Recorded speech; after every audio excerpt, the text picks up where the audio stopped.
SMT Nation, what's going on? It's the SMT. We're over here at Southwest General Hospital in Berea, Ohio. Not too far from the airport.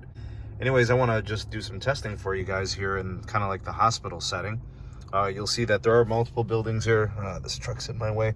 There's probably like maybe 4 or 5 buildings connected. I'm pretty close to the emergency room. I think I'm a couple lots away.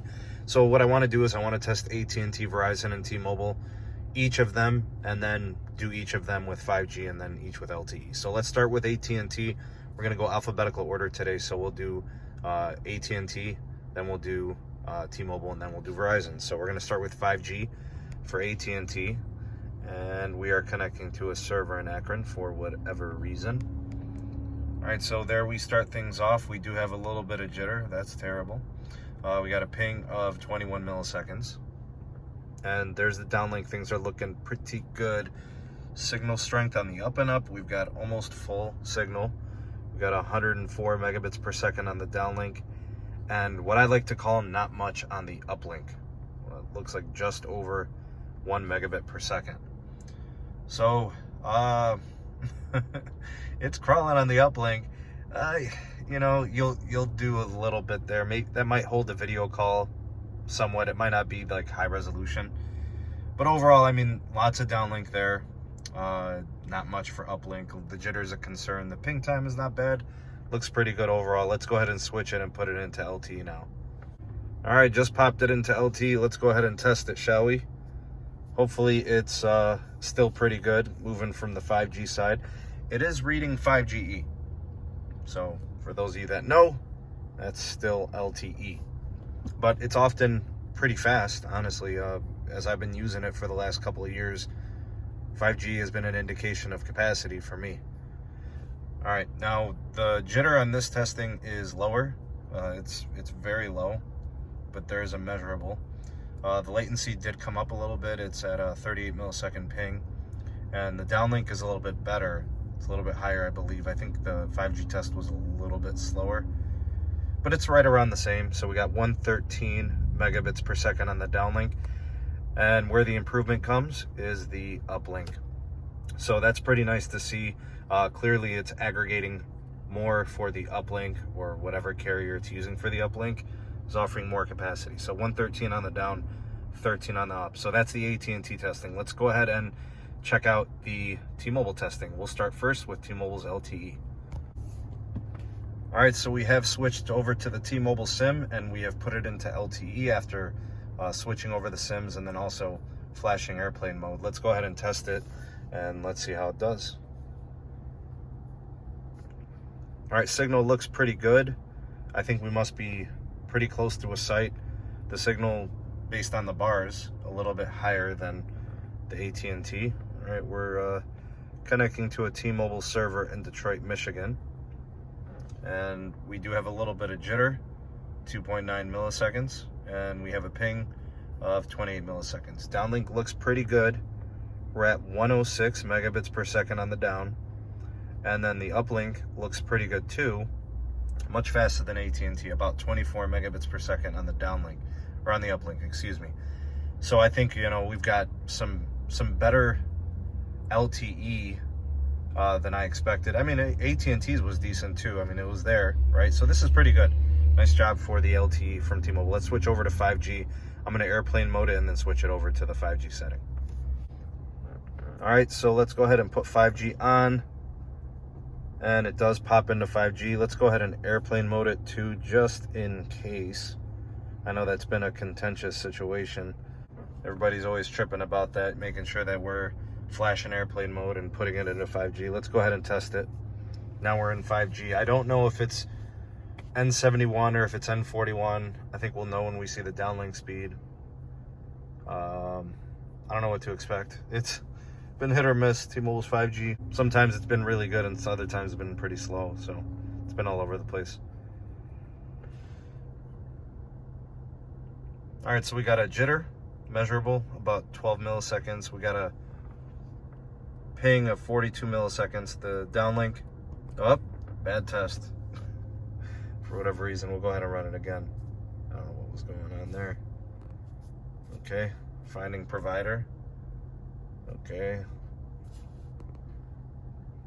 Shouldn't be that hard. Let's go, T-Mobile.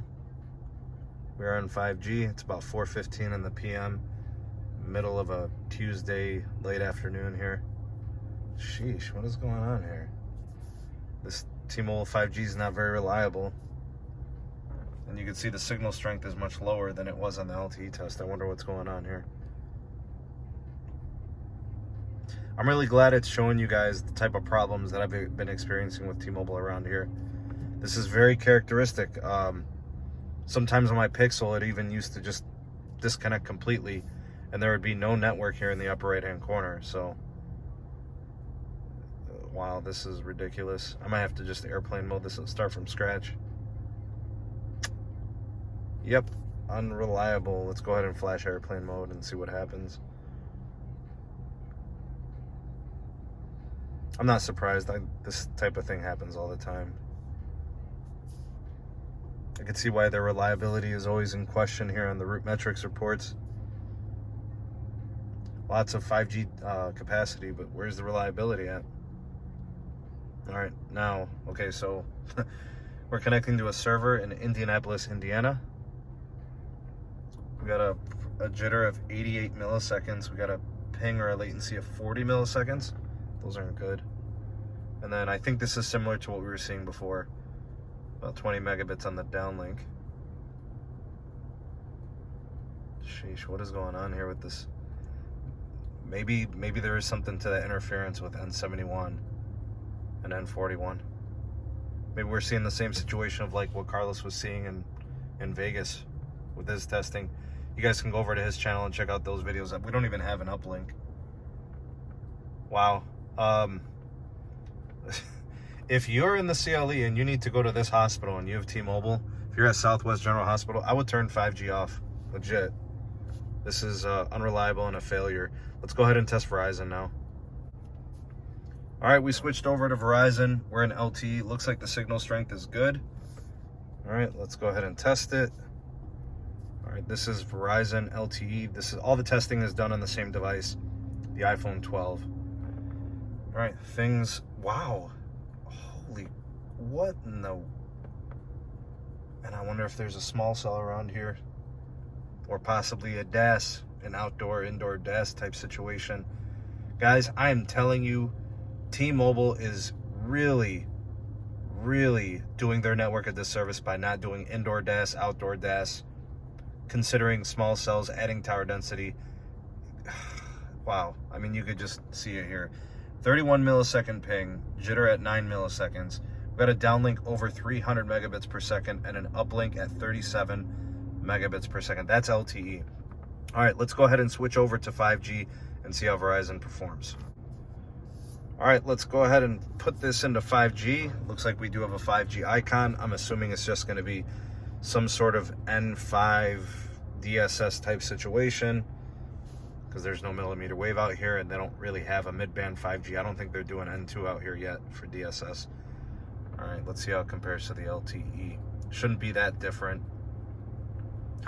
Looks like we lost some downlink capacity because you're losing carrier aggregation. Right? You're probably losing at least 2 carriers of capacity, some bandwidth. So yeah, 121 on the down. We got a latency of 37 milliseconds, some jitter there at 56 milliseconds. I like the LTE better. 121 down and looks like about 24 megabits on the up. 23, 22 megabits per second on the up. So, you know, there's a snapshot of what's going on at Southwest General Hospital in Berea, Ohio. The T-Mobile 5G, unstable, wouldn't connect, failed. Uplink not even present. The LTE did fine. It appeared to be the case. AT&T was fine, both 5G and LTE, and Verizon was really, really good on LTE. Very impressive capacity.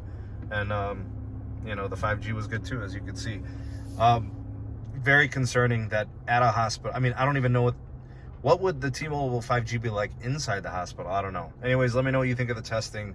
What's your takeaways? How do you guys see it? Any concerns? Go ahead and drop me a line in the comment section below. The voice of the people, the SMT Nation, let your voice be heard. Thank you for taking this opportunity to watch the SMT YouTube channel. If you appreciated this video, give it a like and a share to all your favorite social media platforms. Thank you in advance for that. Also, check out some of the links in the description box. We have the SMT Patreon page. We also have the Twitter handle at SneedTech. And do check out the audio-only podcast available on all the major podcast platforms. And if you are new, have not subscribed, go ahead and hit that subscribe button and activate the bell notification icon so you never miss an upload from the SMT. We'll catch you on the next video. Peace.